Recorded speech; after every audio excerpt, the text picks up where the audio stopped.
Welcome to Financial Planning Explained. I'm your host, Mike Menninger, certified financial planner, owner, and founder of Menninger and Associates Financial Planning. It's been a while, but I'm about to do another case study for you.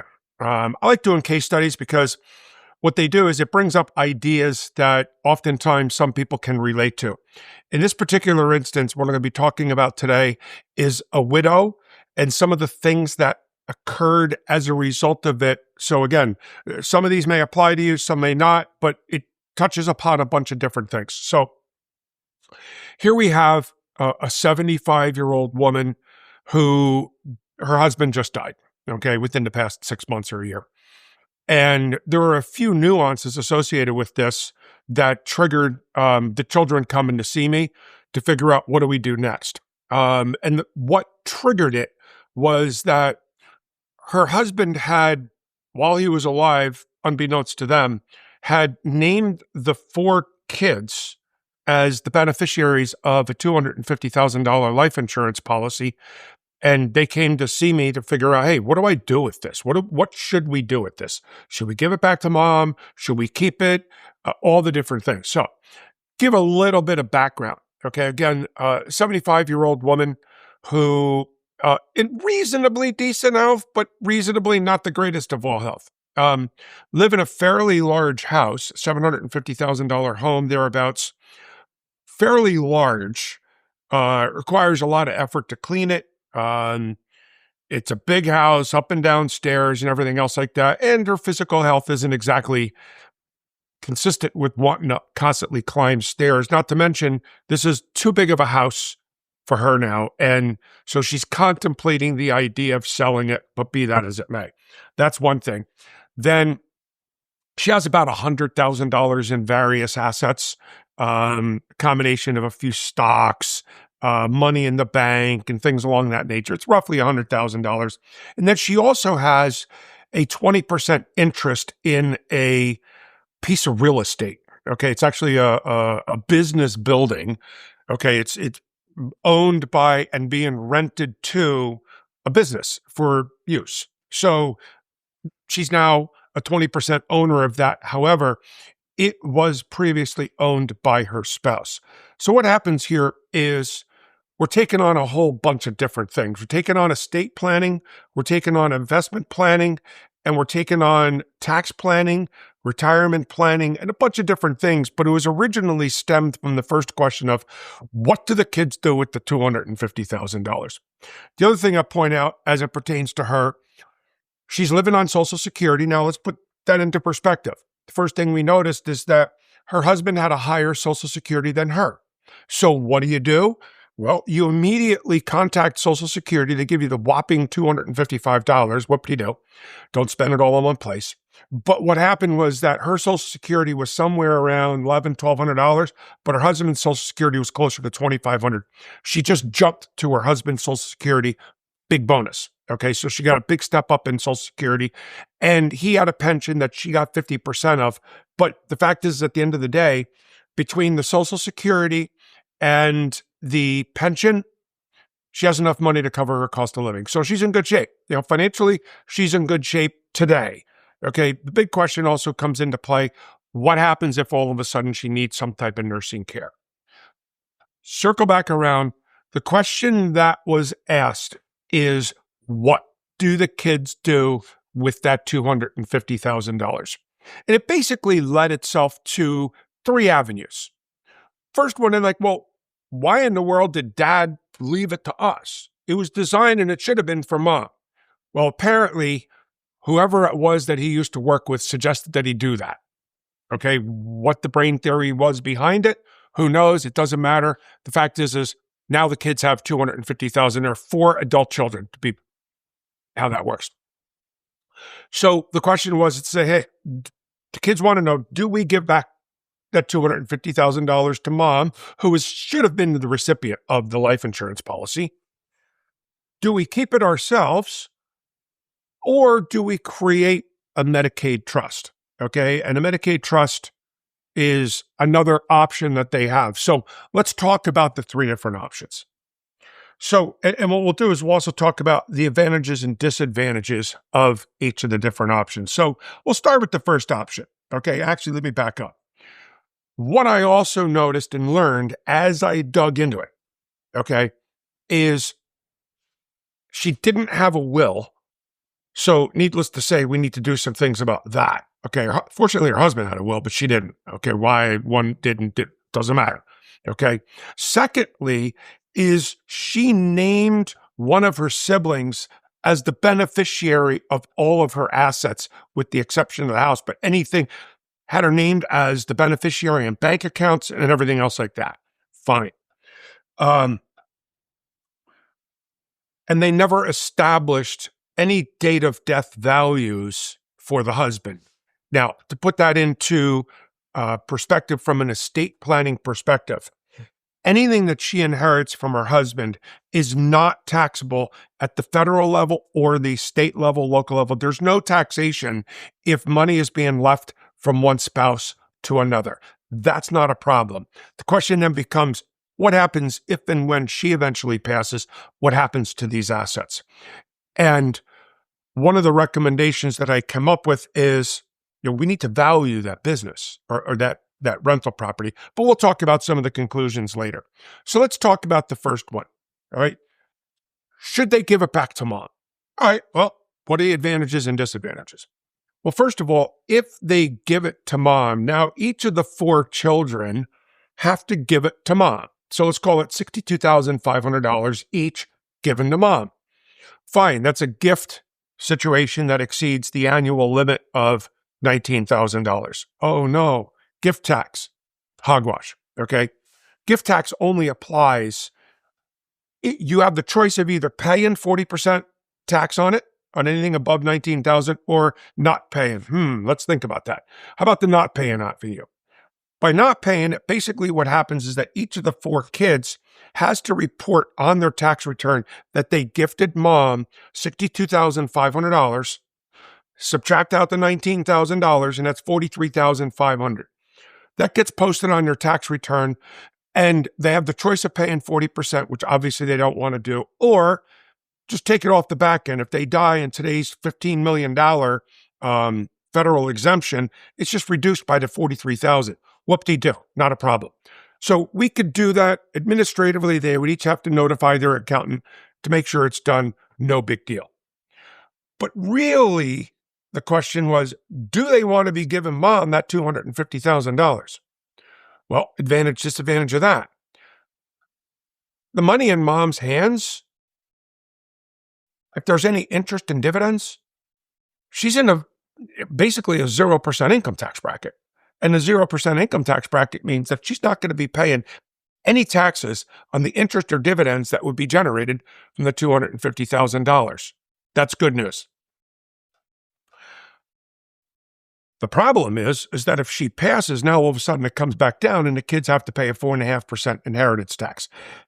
That probably would end up being cheaper than the tax on the dividends and interest, but it's a toss-up. The biggest concern was, what if mom has to go into a nursing home? If she has to go into a nursing home, there's great risk of those assets being tapped and potentially losing all the assets. If they keep those assets, then they always have the ability to gift it and use it, but it won't go away if all of a sudden she needs to go to a nursing home and doesn't qualify for Medicaid. They're going to be using up those assets. So that was option number 1. Option number 2, establish a Medicaid trust. All right. Well, it's an irrevocable trust. Advantages, disadvantages of the Medicaid trust. Number 1, it's complex, semi-complex. You'd have to get an attorney to create the trust document. Okay. Might cost you $1,000 maybe. Okay. Round numbers, not relevant, but it costs a little bit of money to establish the trust. But because the trust is its own entity, now what happens is every year that trust needs a tax return done. Okay, that's another $400 or $500 to do the taxes. Okay, assuming you send it out. That's number 1. Number 2 is, if that irrevocable trust is distributing income, well, fine, it gets distributed the income. The tax gets borne by whoever the income is being distributed to. It could be established that the income's distributed to mom. If it is, well, then you're kind of defeating the purpose of moving the money out. Or if it's distributed to the children, well, then they're going to be paying taxes on it. Or worse yet, it's taxed to the trust level. The trust level reaches the highest income tax bracket at $13,000, whereas with an individual, it doesn't reach that tax bracket until $500,000 or $600,000. So the long and short of it, there's complexities associated and everything else. But what does the Medicaid trust do? Well, what the Medicaid trust does is by putting it into an irrevocable trust, it's considered a gift. Fine. And since there are 4 beneficiaries, basically she's gifting $250,000, which goes against her lifetime gift, which is basically $15 million. That's not an issue. But if she needs to go for Medicare, Medicaid. Medicaid is basically the medical version of welfare. Okay, Medicaid.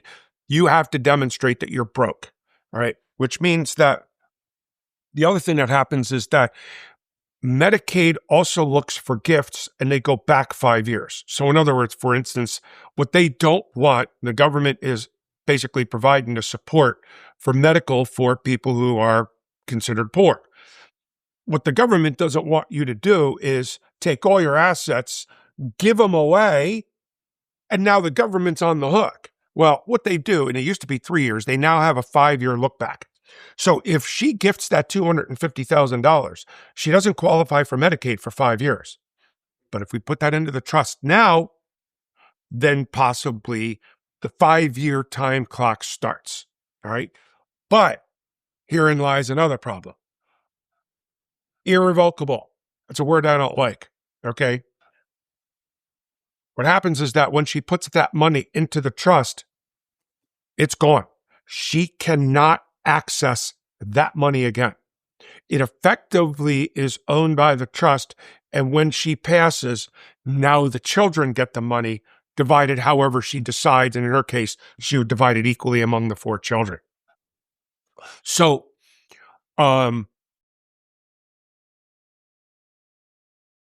those are the issues that we have with it. And now, if she needed care, it is conceivable that at some point in time down the road, that the kids could take a withdrawal from the trust and use it to pay her care. It's kind of circumventing the whole system, but it is something that they could do.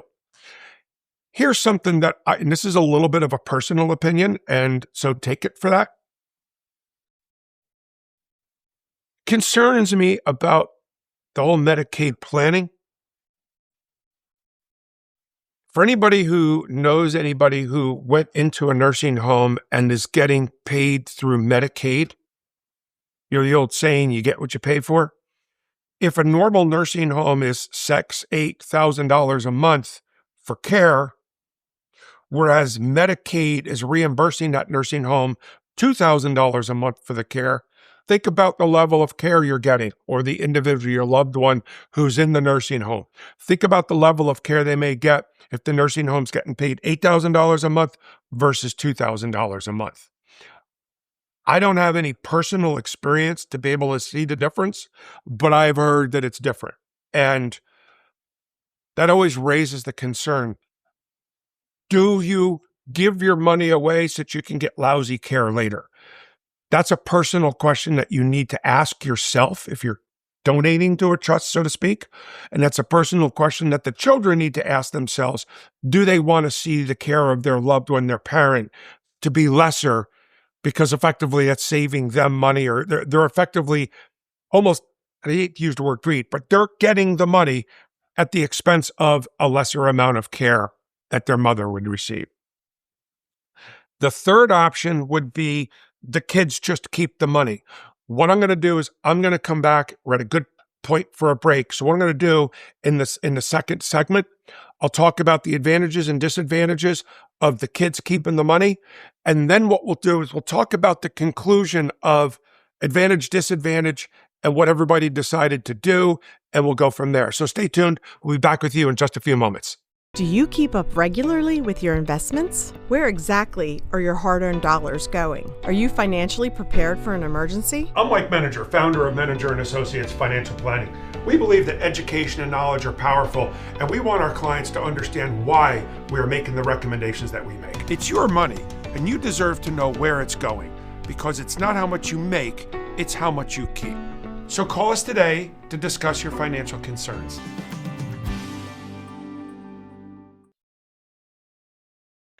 Welcome back to Financial Planning Explained as we continue on with this case study with a 75-year-old woman who's recently widowed, and her children were the recipients of a $250,000 life insurance policy debt from their father, and they're all scratching their head wondering why they were the recipients of it. And trust me when I tell you, every single one of them to a T felt like the money should have gone to their mother, and they actually feel really guilty about it.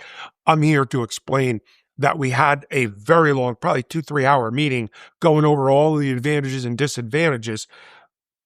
Education. Here are the advantages and disadvantages. You take for what you think is best in your circumstances. Now, option number one was they gift them the $250,000 back to their mom, who they felt should have been the rightful owner of it. Option number two, we open up a Medicaid trust, drop the $250,000 in there. Option number three was the kids keep the money. Okay. Now, even within that option, if each one of them got $62,500, not that the children don't trust each other, but it's very easy to have $62,500 and say, oh my goodness, I need this for whatever the case may be. And so what a decision is have everybody take their piece and throw it into one account. Okay. What happens here if we did something like that? Well, first of all, you make a joint account. Okay. At the joint account, all four of them are owners of the account, which actually raised some questions. Advantage, disadvantage. Okay. First of all, what ends up happening is if the $250,000, I'll use 4%, just for argument's sake. 4% of $250,000 is $10,000 worth of interest. Whether it's interest or dividends, story for a different day. But now the children who are all working are going to have to pay taxes on that $10,000. Okay. And let's say they're in a 22% income tax bracket plus 3% state. Okay. Throw the 3% out because mom would have to pay that 3%. So they're paying 22% federal tax on that. That's $2,200 a year. Okay. And once again, if you remember, we were talking about, do we consider a 4.5% on that $250,000 is what? 10, 12,500? Something like that. 21,250. Okay. Do they consider the estate tax on that, or do they take it themselves? So they keep it themselves. They avoid the estate tax, but there are other considerations. So they're potentially in a higher income tax bracket, but the money remains out of mom's hands. All right, that's number one. What you also have the ability to do every year, this account's going to be generating a 1099.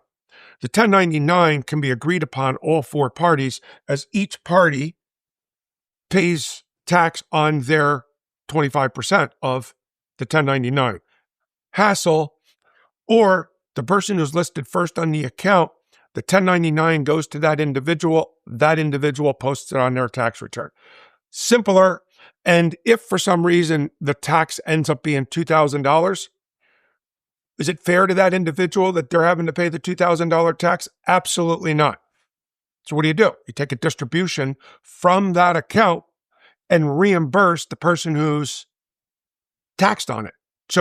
So they're all effectively being taxed equally because it's coming out of the account that they're the eventual beneficiaries of. But what this is doing is it's creating some level of checks and balances that each of the four siblings know that no sibling is attacking their piece, and that this account is really designed for use for mom should she need it or want it. Okay. So that's what we did. We created that and we said, all right, we'll put it that way. What is a potential pitfall? Okay. If any one of those four kids get sued for whatever reason, guess what? They could pierce that account because that's considered an asset of each of the four children. Okay.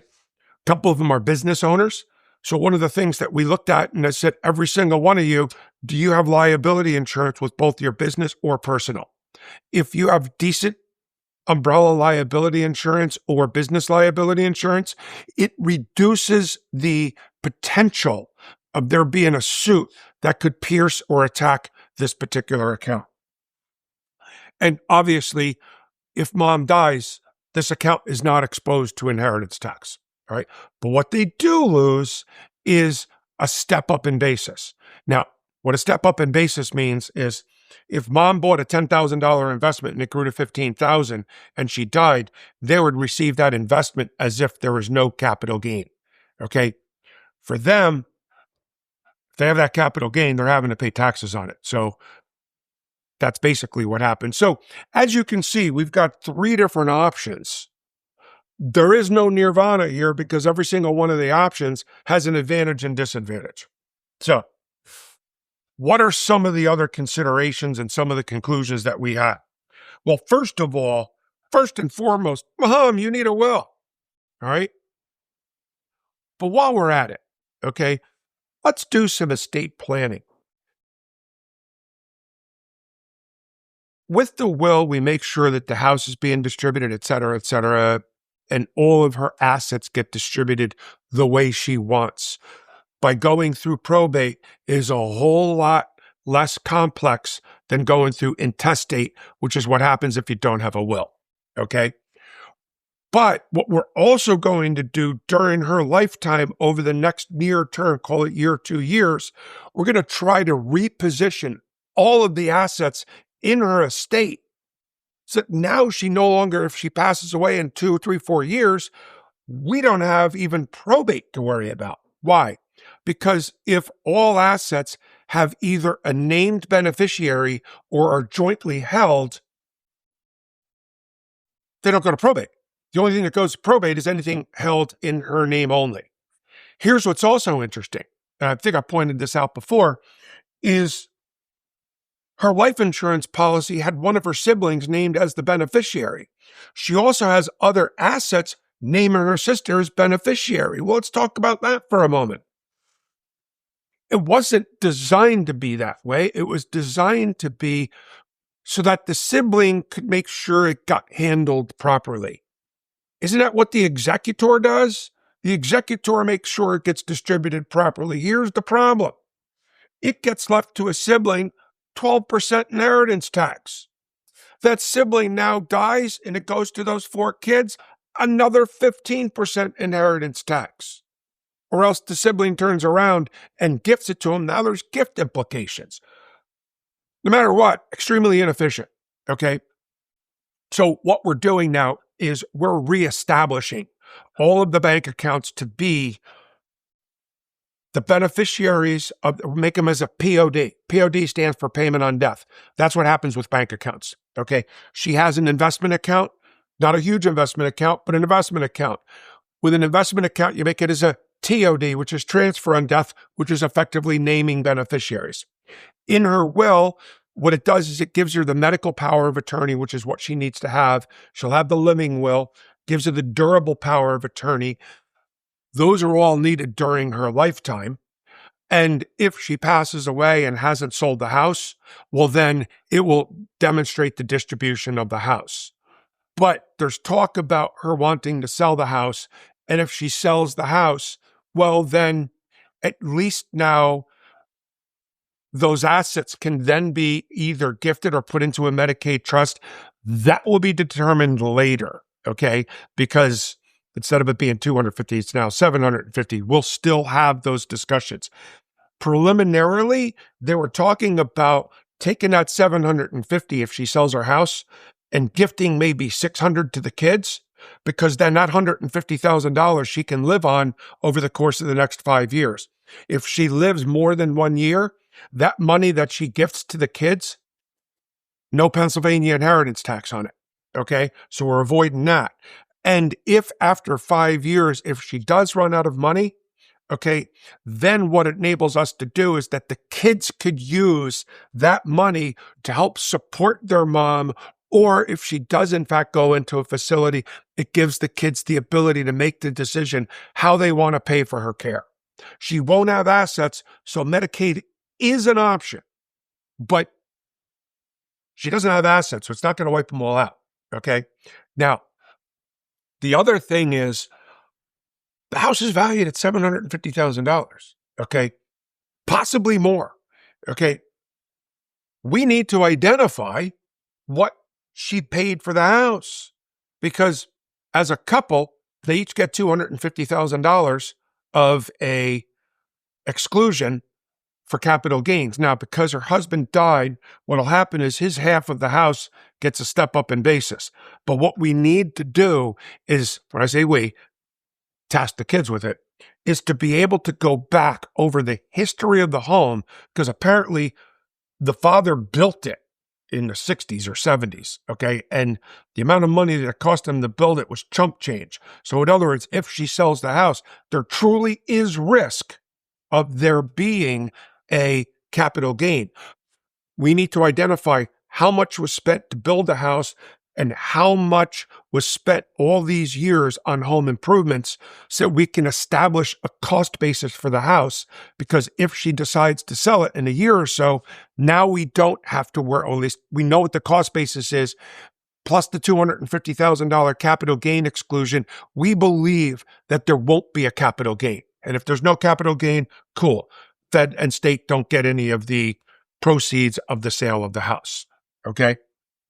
Next is the business property, okay?